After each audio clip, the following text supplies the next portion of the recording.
Three, two, one, and we are live for a special episode of the Electrek podcast. I am Fred Lambert, your host, and as usual, I'm joined by Seth. Hey. But this episode is a special one because we are interviewing the head of Polestar North America, Mr. Gregor Hembrough. How are you doing, Gregor? I'm doing great today. How are you, gentlemen? Pretty good. Thank you. So plenty to talk about, but I think we're going to focus to start with the recent announcement around the Polestar 3, which is more exciting for you as the head of the North American market because you guys confirmed that it's going to be produced or there's going to be some production related to the new vehicle in the US, correct? That's correct. The Polestar 3 is what we've been very clear on is our first SUV, full electric SUV into our portfolio. We will begin production in China on the car, but as we've been clear very recently, is that we will bring production into Charleston, South Carolina. And is that full production, or is that kind of final assembly, or somewhere in between? I know you have paint capabilities down there, but we're finalizing that right now, Seth. Whether Okay. we'll have final assembly there, or if it'll be full production, we're looking through all the details right now. Obviously, lots of discussions to go with suppliers, and also as we share the factory with a sibling brand, Volvo, as you know, also has a very prominent production facility and an assembly facility down in Charleston.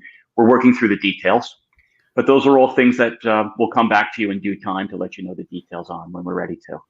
Cool. And you can maybe elaborate on the whys of that decision. Is it logistics? Do you save money? Is there a tax incentive? It really centers around logistics. There's obviously no escaping that an SUV is going to be extremely popular both within the Chinese marketplace and the American marketplace. By bringing production to North America, it does a whole array of things. Number one is it also starts to scale us as a global manufacturer. We'll both have production within China and the US market at that place. But simply put, it's putting cars closer to our customers and our space partners. So the ability for somebody to order a vehicle and get it with a reduced lead time is obviously going to be one of the benefits that we're going to see. And then again, we're under a very strong opinion of produce where you sell. So this is one of the reasons that we've decided to move forward with the Polestar 3 in North America, specifically Charleston. Okay. So when the announcement was made, everyone was kind of surprised also at the timeline because we haven't even seen the car yet, and you guys are like, it's coming next year, 2022. So you just said that at first you guys are going to produce it in China. Are the ones that going to be delivered in the US next year are going to be produced in China, or are the first car that going to be the first Polestar 3 to be delivered in the US are going to be produced in the US? The first Polestar 3s in the US will be produced in China. Okay. So we're looking at about, again, a timeline that'll be condensed. Charleston will follow shortly thereafter. We'll come back with an official date on that when the Charleston plant will be actually producing. But it won't be too much further in the future. Okay, that's interesting. Because I thought the timeline was pretty quick. I'm like, all right. Polestars that they came out of nowhere pretty fast, but not that fast, maybe. Well, remember, this is something that Seth and I have met in the past before, and I've continued to say is that we see ourselves as a 95-year-old startup. There's a lot of benefits that we have by having a sibling brand called Volvo. There's R&D prowess, there's design prowess, and there's also manufacturing logistics prowess that we bring along with us as well. So while these timescales might be condensed, there's obviously a lot of that footprint and a lot of the bedrock that already exists from there. And for us, ability to come along with Volvo as they go on to their next endeavors, obviously allows us to take a lot of benefits from that time scale as well. Yeah, that's a good point. I don't know if you can elaborate a little bit on the relationship between Polestar and Volvo for people that don't understand, because here the Polestar brand, prior to you guys relaunching it as this electric vehicle brand, wasn't really known that much. So I don't know if you can explain the relationship right now, well, how it evolved and what it is right now between Volvo and Polestar. Sure. Where it is right now is we say that Polestar and Volvo are strategic affiliates to each other. So we're different companies. Obviously, we're different brands that go along with it. And we're both owned by Geely. So a lot of your readers are probably educated on what Geely is and how big Geely Holdings is. And there's a number of automotive brands under it. Some that mainly are produced within China for the Chinese market, some for the European market, such as Electrek.co, such as Geely. They also own a portion of Lotus and Daimler as well. So again, if not many people are, I would say, engaged with that brand, they can look it up and take a look at it. But that's where our relationship with Volvo is. So there's a lot of benefits that go along with it. Yeah, that's right. So, you do have that relationship with Volvo. I imagine you can't say much, but there's been some rumors of a Spak thing happening. Can you talk about that at all, or just like how should we think about these kind of things? Well, Seth, we've been clear in the past that we continue to look for incremental funding for the company. That's something that we've released to the press, that we're going through a number of discussions with external investors. But regarding a Spak or anything that could have been speculated in the press, it's just merely speculation at this point. And I would advise everybody is just, when we're time to talk about anything further, you'll be able to hear it from both us, and I would imagine yourself as well. So at this point, we'll just leave it to the newsprint to speculate of what they think is going on. But at this point right now, I obviously can't add any further comments to that, other than we've said that we've been open for external funding. Okay. So, moving back to cars, recently, which is kind of all of our favorite thing, we saw at Goodwood a new version of the Polestar 2. Is that something that we should think about as a one-off, or maybe something we're going to see something more of in the future? We're a company that likes to have fun. I think you've seen a number of things coming out of Polestar in the past, where we've done design concepts from everything from an electric modern scooter that could, carry cargo, to things of, what can we do to have some fun at Goodwood in the iconic hill climb. So we put together what we call experimental Polestar 2, obviously a dramatic change within the suspension and the braking capabilities, and of course, horsepower. We're just looking at this right now to have fun and nothing more, to see what we can do at Goodwood. Moving forward, if this is anything that's slated for production, or if there's going to be a special version on it right now, no, there's no plans at that right now as well.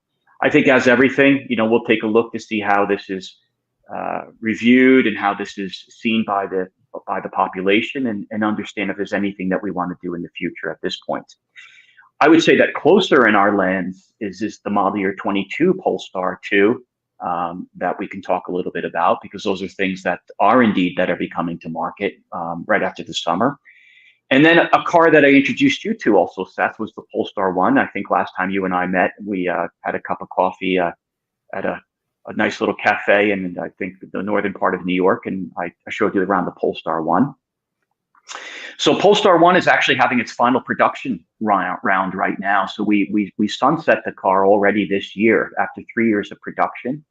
So we are taking a look at our 619 horsepower hybrid, the one with the carbon fiber, and our Gran Turismo GT car.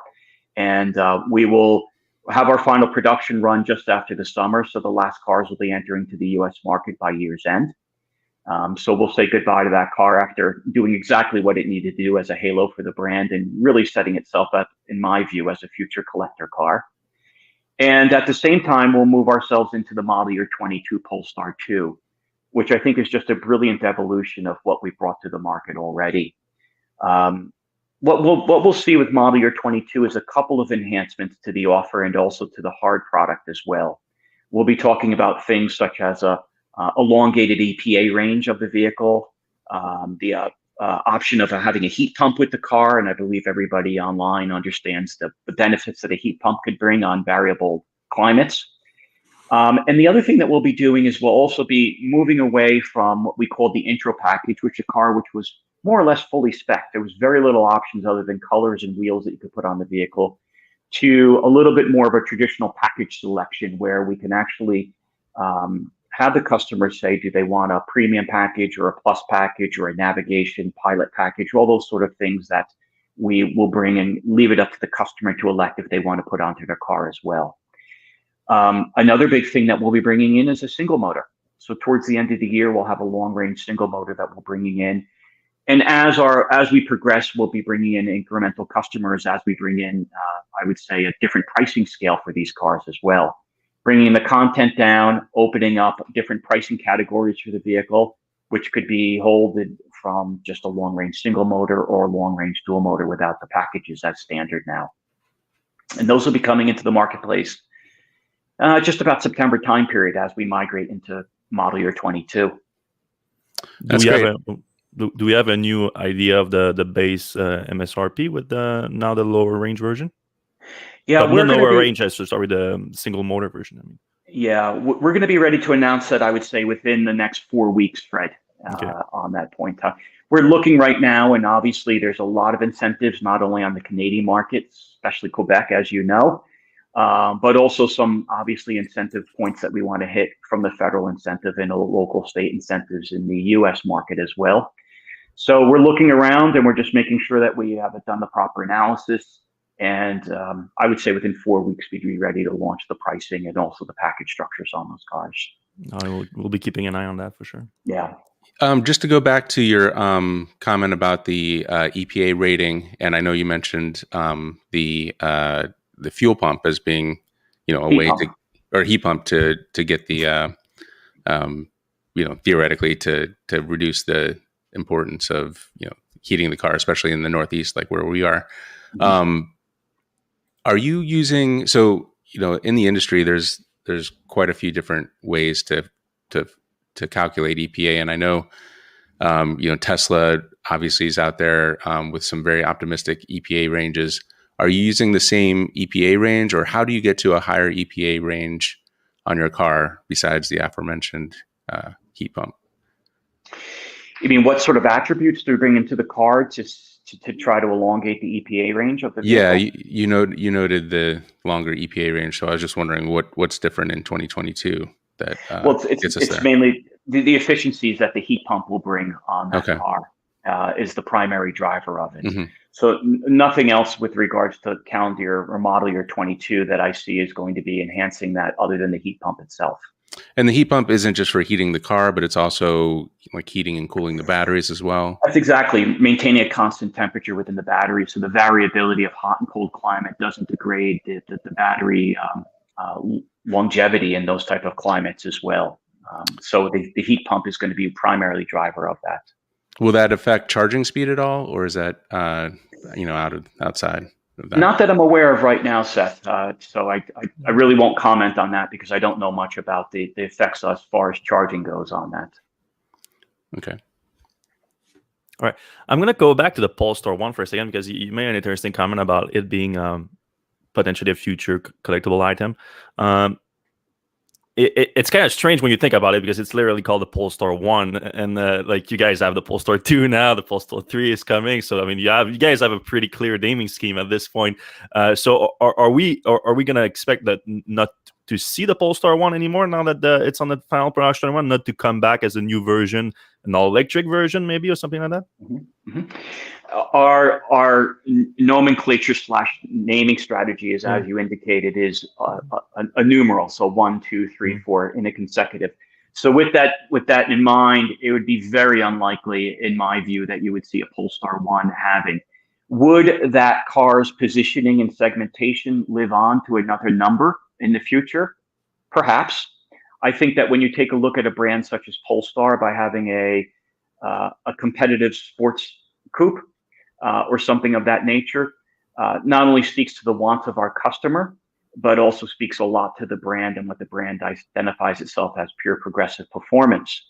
So will there be I would say another car that could be in the future portfolio? Well, we'll have to see how that migrates. But to answer your question directly, I think it'd be very unlikely that a Polestar One would ever see that nomenclature again in the future. Yeah, that's interesting because there's room in the market for sure in that segment going all electric. I'm still shocked that no one is doing it right now. Really, like there's no coupe, no two-door sports car all electric vehicle in the market right now, as far as I know. North America at least. I believe the same. I mean, at least in that segment, in that category. I'm not certain about the Rimac. It's probably outside of my radar right No, now. that's But just super that car level for sure. I mean, not that the Polestar One hypercar. is cheap, but I mean, a more reasonable price, let's say, than It's 2.5 competitive. million. I think it's competitive. In the under With 2 regards million. with regards to that, it is the longest range hybrid that's available right now. So you can run up to about 58 miles EPA range on that car. And Seth, as I shared with you, I have the benefit of being able to drive to work and back every single day on pure electric on that car with the range that I commute to work. So very rarely do I use the internal combustion engine unless I'm on a long trip to go and see an investor or whether I go to see somebody. So it's a nice duality of life to be able to have this range extender when I need to, but really live an electric life with the Polestar One every single day based on my driving and driving style as well. The other news that, if I may, Seth and Fred, that I want to share with you is just harkening back, Seth. I think it was almost just about a year ago last time you and I had a chat to sit down, and time has flown. At that time, our space investors, or as I might put it, our retail footprint was very limited. We had 4 at that point, 3 in Canada and 4 in the U.S. market. So we had Montreal, we had Toronto, and we had one in Vancouver. And in the U.S. market, we had 2 in the Bay Area, 1 in L.A., and we were just starting to move forward on the Manhattan location. Time has really been good to us. We have a number of spaces coming on board as we speak. As we leave the summer, our target, and we're well on track, is to have 20 space locations within the North American market. So bringing Polestar to the markets that we see with very high interest and very growing demand for EVs as well. So not only is the EV infrastructure growing in these markets, but we can see clearly that the EV interest is coming. And these markets are probably not new to you as far as where we would obviously speculate this demand growing, and we're going to be there. So the likes of Denver, the likes of Austin, Boston, Southern New Jersey, Central New Jersey, Manhattan is up and running as well. We'll be in Washington, D.C. We'll be in Florida. Very excited about Orange County, California, to complement Los Angeles as well. And onwards as we start migrating towards the end of the year, our goal is to have just about 30 spaces nationwide. So this is really giving the ability now for our customers and people that were interested in the Polestar brand to bring it closer to them.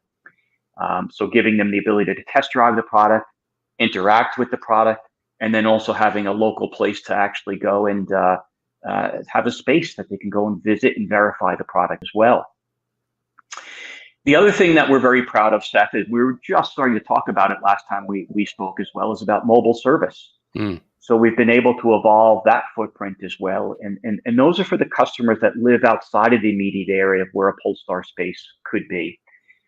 We've been very clear that we do pick up and delivery of customers' cars within a 150-mile radius. So if there's not a Polestar space or a Polestar repair space close to you, we'll actually go out and pick up the vehicle, drop off a loaner car for the customer if they wish, bring their car back and anything that might need to be done, and then bring it back to the customer. But with the advent of mobile service, there's also another element that we can add to the customer and giving them an opportunity to have the car delivered, maintained, whether it be at their place of work or on their driveway or whatever it might be. So we don't even have to do pickup and delivery. And all those type of activities are evolving, and they've been going very quickly since you and I have met. So we're very proud of that as well. That's great. And you mentioned that there's some partnership with existing Volvo dealers, but I think I heard that you were also working on maybe in Minnesota or something, like a separate, like all new kind of dealership model. Can you talk a little bit about that? No, in Minnesota, we will be in Minneapolis, and we will be partnering up with a long-established Volvo dealership up there. So no, we won't be divesting or doing anything unique in that market, or any market for that matter. We've been very clear that we'll team up with Volvo dealerships as we migrate forward with our retail footprint, and we haven't changed that strategy. Okay, and just to clarify, you have 20 in the U.S. now, or plan to have 20? We'll have 20 as we depart the summer. So we'll have 20 spaces up, opportunity for consumers to take test drives, and also have dedicated service points for the Polestar. And as I mentioned, as we leave 2021, we should be just about 30 right there. And then moving into 2022, as I predict is your next question, probably, Seth, knowing you. We have our sights on moving forward into the mid 30s or upper 30s. And again, continually looking at where the growing demand is and where we'll be able to satisfy that demand as well. So we have markets on our radar that we're continuing to see people that come in and act as hand raisers. I want to know more about the brand. Can you keep me on the mailing list? When can I take a test drive? All those sort of things are obviously indicators of where Polestar interest is growing. And of course, we look at competitive data as where is the competition is selling cars. And also, as I mentioned before, where the EV infrastructure is growing as well. So all those things are really trying to give us a good insight of where will be the next place that we want to put a Polestar flag. Yeah, it's working well. That's great. We have about 5 minutes left. I just want to kind of get your view on like the, pull back a little bit and the EV space in general in the US and North America. It does feel like we're hitting an acceleration point. Like, Stellantis yesterday just said we're going all EV at some point. It feels kind of like we're at a, we've said this a few times, but it's always like we're going to hit that point where everybody's going EV. How are you thinking about the landscape? Are you thinking ramp up? Are you thinking stay the course? What's going on over at the Polestar HQ? One of the things, we're not going to change course. We've always predicted this EV ramp up. Our speculation is that sometime by 2022 we should see it as 5% share of the market. I think it's actually ramping up quicker than that, and prediction of up to 10% of the market probably by 2025, 2026. And I think that comes with more of the choices in the marketplace and also higher convenience levels for the customers. And again, we've talked a lot about, the EV buyer was always inconvenienced with something in the past, whether it be about design or whether it be about the packaging of the vehicle or the range. And all those things are being broken down with every single introduction into the marketplace.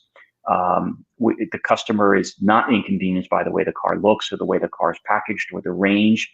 The ubiquity of charging, the ease of charging at home right now are all things that I think are really promoting and driving this business forward.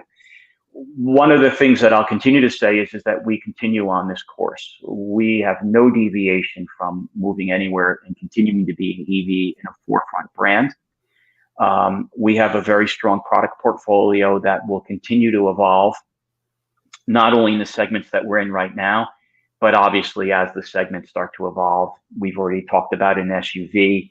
I think the market is ripe for having a very, very progressive looking and a very performance oriented full SUV in the marketplace. And I think that's something that Polestar will fit very well into.